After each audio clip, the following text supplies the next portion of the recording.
My ex grew up in a well-off family, but was poor because of all the reasons they think people are poor. My now ex-BF was poor because of all the reasons they say people are. He grew up much better off than I did. His parents always drove new, good quality cars and bought him one when he turned 16. He went on regular vacations abroad, yearly cruises, and they paid for his college.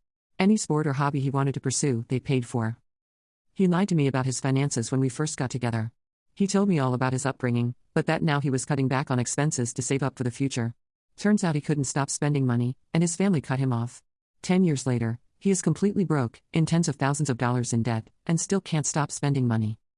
He was working as a bartender/server when he could find work, but he kept getting fired. He always had a great excuse, though it was never his fault. One of the final straws when we broke up was that I learned that he, unemployed at the time, had been turning down gig work because it started too early in the morning, or was a long drive to get there. He turned down jobs that seemed too hard or too boring. He got takeout every day, sometimes multiple times a day. He spent hundreds of dollars a month on alcohol, hundreds more on weed. Blind boxes by the dozen.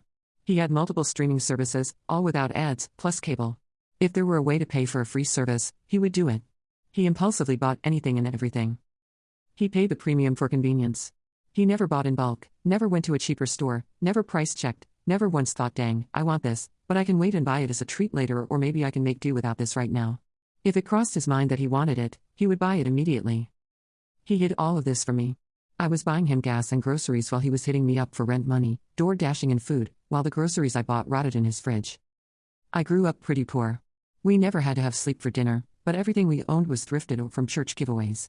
Going out to eat or going to the movies was a rare celebration occurrence. We went on a vacation to visit family every few years. We mastered delayed gratification, using things until they were unusable and then finding a way to repurpose them or just do without. Now I'm furious at my ex, because whenever I see someone struggling, I wonder if they are like him. I know in my heart most people aren't. It's a tough world out there, or most people are doing their best and still struggling. Most people are like me, working hard to make ends meet and saving up to splurge on a rare treat, and being thankful for it. But now, when I see someone struggling to pay their rent, in the back of my mind, I see him surrounded by weed and takeout anime figurines, and designer clothes, also struggling to pay his rent.